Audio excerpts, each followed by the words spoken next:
अस्सलाम वालेकुम गाइस। ईद उल अज़हा बहुत बहुत मुबारक हो। इस ईद के मौके पर मैं आपके साथ अपनी शीरखुरमे की रेसिपी भी शेयर करूंगी, जो कि बहुत ही सिंपल होती है और बहुत ही टेस्टी होती है। स्पेशली बिगिनर्स के लिए तो बहुत ही हेल्पफुल होगी मेरी रेसिपी। इंशाल्लाह आप लोग ज़रूर ट्राई कीजिए। तो मेरी रेसिपी कुछ इस तरह से है। दूध को अच्छे से गर्म कर लेना है। जैसे कि मैंने 5 लीटर दूध का शीरखुरमा बनाया था। ड्राई फ्रूट्स में मैंने लिए काजू, बादाम, पिस्ता, अखरोट और चारोली, बारीक चारोली चिरंजी जो होती वो लिया है।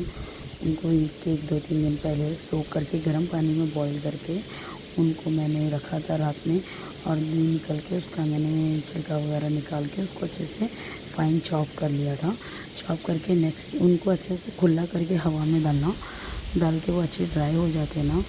उसके बाद हमें उसको नेक्स्ट डे है ना, हमारे को जितना चाहिए उतना ही हमें उसे घी में रोस्ट करना है, हल्के से, सिर्फ 2 मिनट्स, 1 मिनट के लिए, ज़्यादा नहीं।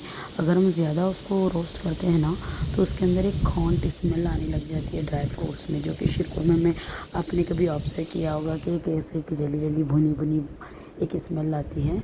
वो इस वजह से आती है कि है ना, जो हमारे जो मगज़ियात हैं वो ज़्यादा है ना वो हो जाते हैं, रोस्ट हो जाते हैं, इसीलिए। अब बारी है उन्हें अच्छे से रोस्ट करके हमें रख देना है, मतलब 1-1 मिनट के लिए, जस्ट ऐसा। और उसके बाद हम घी में ही रोस्ट करना है। उसको साइड में ही रख के हमें दूध को है ना गर्म करना है। दूध को गर्म करने में हमें डालना है, उसमें चीनी डालना है। चीनी डाल के मैंने 5 लीटर के हिसाब से मैंने 5 वो इलायची जो होती है वो मैंने डाली थी। वो उसका थोड़ा थोड़ा मुंह ओपन करके उसको डालना है। फिर शक्कर मैंने है ना 5 लीटर के अंदर 1.5 गिलास शक्कर डाली थी, क्योंकि ज़्यादा मीठा नहीं चाहिए था मुझे, क्योंकि पक के ऐसे ही वो नेक्स्ट डे में और मीठा हो जाता है। 5 इलायची डाल के मैंने 1.5 गिलास शक्कर डाली थी और दूध को अच्छे से मैंने पकाया था। फिर उसमें से जब हल्का सा गर्म हो जाता है तो मैंने वो दूध को निकाल कर खोवे में डाला। 1 किलो खोवा लिया मैंने। वाइट खोवा लेना है, रेड खोवा नहीं लेना है। रेड खोवा लेने से क्या होता है, हमारा दूध है ना जल्दी से फट जाता है। तो इसीलिए कभी भी ख्याल रखें कि है ना हम वाइट खोवा ही यूज़ करें। ये मेरे बालकनी का बाहर का थोड़ा बहुत नज़ारा माशाल्लाह से, मेरा थोड़ा रूम को जो मैंने रखा है एस्थेटिक बना के, मेरा हॉल का एक वॉल है जो कि मुझे बहुत पसंद है। मेरे घर से अगर ख्वाजा बंदे नवाज़ की बारगाह नज़र आती है तो उसका एक नज़ारा। तो चलते हमारे दूध की तरफ। मैंने जो खोवा मिक्स करके रखा था उसको मैंने भी क्या किया, अपने दूध में आहिस्ता आहिस्ता से उसको मैंने वो फेर देते हुए उसको मैंने मिलाया है। मिलाने के बाद हमें क्या करना है, दूध को है ना चीनी के साथ, इलायची के साथ अच्छे से है ना पकने देना है थोड़ा, मतलब एक 5 मिनट के लिए। अच्छा सा जब वो पक जाए उसके बाद हमें डालना है हमारे घी में भुने हुए मगज़ियात को हमें उसमें डाल देना है। पूरे मगज़ियात घी के साथ ही हमें डालना है, जितनी हमें चाहिए। जितना कम ज़्यादा अपने ऊपर है, अपने ऊपर डिपेंड करता है। हमें मगज़ियात ज़्यादा डालना है कम डालना है वो हमारे ऊपर डिपेंड होता है, ठीक है। उसके बाद है ना बस इतना ही था, इससे कुछ नहीं। 3-4 स्टेप में आपका शीरखुरमा बन के रेडी है। अगर आपको सेवियाँ डालना है तो वो आपकी चॉइस है। मैंने है ना सेवियाँ नहीं डालती मैं दूध के अंदर, क्योंकि उसकी वजह से भी क्या होता है, दूध ज़्यादा दिन तक स्टे नहीं करता है, फट जाता है।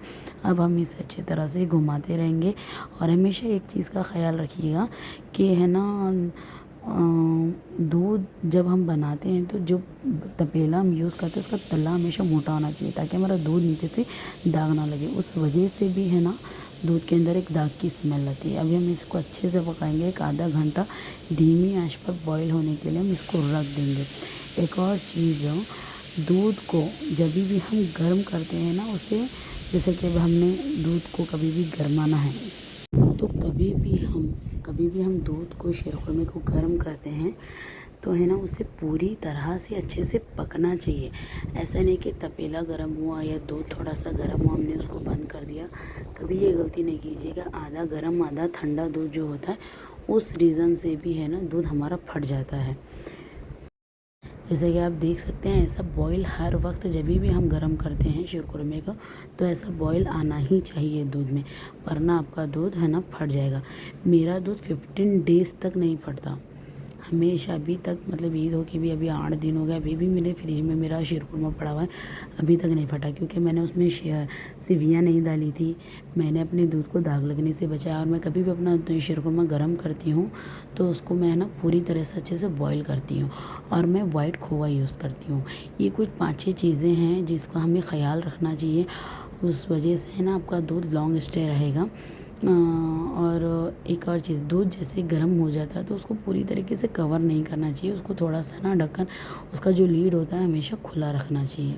और दूध को आप है ना दिन में कोशिश करें कि 3 टाइम बॉईल कर ले, कि जैसे कि गर्मी में है ना ज़्यादातर फटने के चांस होते हैं, जैसे कि अभी माह रमज़ान भी जैसे कि गर्मी में ही आता है, ईद उल अज़हा भी अभी कुछ सालों से गर्मी में ही आ रही है, इंशाल्लाह 1-2 साल के बाद से हमारी ईदें ठंड के मौसम में आएंगी, after a long time 10 years gap के बाद।